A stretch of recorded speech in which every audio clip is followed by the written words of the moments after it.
On revient en plateau avec Gérard Filoche, je disais, de la gauche démocratique et sociale, ex-membre du Parti socialiste. Jonathan Moadab nous parlait de casseurs. Vous avez écrit un livre, Macron ou la casse sociale, je disais aux éditions L'Archipel, où vous prédisiez ce qui se passe en ce moment, c'est bien ça? Oui, j'avais analysé les écrits de M. Macron quand il se présentait dans sa campagne électorale. Il y avait un livre qui s'appelait Révolution.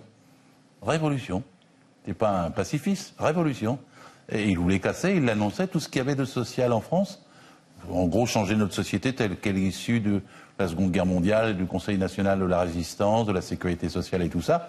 Il veut en faire une société américaine, post-salariale, ubérisée, et qui se débarrasse de tous ces aspects sociaux pour être une société de concurrence et de compétition. Et moi, j'avais dit, il va se heurter au gros de notre société. Parce que quand on veut casser la façon dont fonctionne le modèle social quelque part, on a des réactions de masse, des gens qui disent « mais moi je veux pas qu'on touche à ma retraite, moi je veux pas qu'on bloque mon salaire, je veux pas qu'on casse mon code du travail, je veux pas qu'on me ferme mes services publics et la SNCF ». Et donc petit à petit, quand il a mis en place depuis 18 mois avec brutalité cette politique, il a vu se dresser contre lui une masse de gens, et ça, c'est l'explosion. Je vous coupe, Gérard Filoche. On aperçoit, place de la République, de nouvelles images. Vous les voyez avec nous, avec des scènes, semble-t-il, de... Moi, j'y étais il y a 2 heures, place de la République. De pillage, ça se passait bien. Non, c'est ce qui se passe. On voit en tous les cas une barricade là, qui est enlevée. On a vu également... Moi, j'y étais il y a 2 heures, place de la République. Ça se passait bien. J'ai fait la manifestation de Nation à la République. Donc la marche... oui, c'était un peu long, d'ailleurs. Je suis un peu fatigué. Mais... vous n'allez pas faire des étirements en plateau, hein? Non, mais nous étions... Moi, je sais pas dire, 30 000, quoi. Il y avait beaucoup de gilets jaunes mélangés et une espèce de joie chez les gens, je sais pas comment dire. Un air de révolution, mais dans le bon sens, là, pas dans le sens... Et que vous inspirent ces images-là ce soir avec la place de la République qui semble déserte? C'est toujours, à la fin des manifestations, il y a toujours des images comme ça. Ça, c'est pas nouveau. Ce qui est important, c'est le mouvement de masse. À ce que je sais, dans toutes les villes de province, l'acte 4, comme ils disent, a été aussi fort que l'acte 3, sinon plus. On verra. Alors, moi, je me méfie du chiffre du gouvernement parce que M. Castaner dit... 31 000 manifestants à la mi-journée, 8 000 à Paris, 2 000 sur les Champs-Élysées. Alors, s'ils ont 30 000 manifestants, pourquoi ils sortent 89 000 flics? Dans toute la France. Ouais. Oui, mais enfin, c'est pas raisonnable, ils bluffent. C'est aussi embêtant qu'ils mentent sur les chiffres. Parce qu'on peut pas avoir confiance. Donc, selon vous, le gouvernement ment? Il ment tout le temps.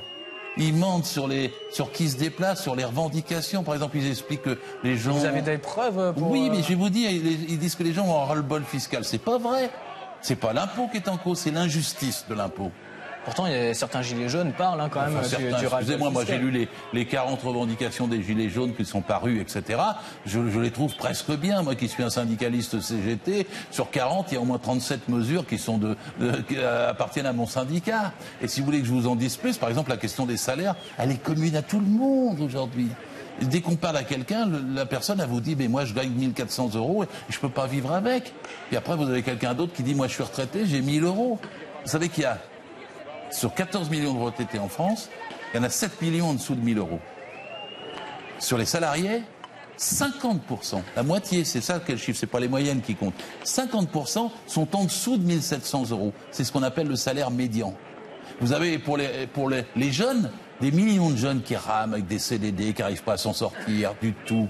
Et après, vous avez les chômeurs. Donc vous avez une grande partie de la société qui est maintenue dans une semi-pauvreté, alors que la France n'a jamais été aussi riche de son histoire. Jamais il y a eu autant d'argent dans ce pays. Si vous permettez, juste une seconde. Il y a un livre très bien documenté de Luc Payon qui disait 600 milliards d'avoirs français dans les paradis fiscaux. 500 familles, elles ont 460 milliards, c'est-à-dire 1 fois plus que le budget de l'État. Vous avez 58 multinationales qui blanchissent à peu près 100 milliards, c'est le scandale de LuxLeaks au Luxembourg.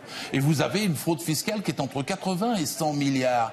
Mais pourquoi ne va-t-il pas chercher l'argent là-dedans, alors qu'on pourrait tous vivre mieux et partager ces immenses richesses? Alors moi, on me dit, attendez, il faut d'abord les produire, les richesses. Mais elles sont là, elles sont déjà produites. Et ceux qui les produisent, c'est ceux qui sont dans la rue.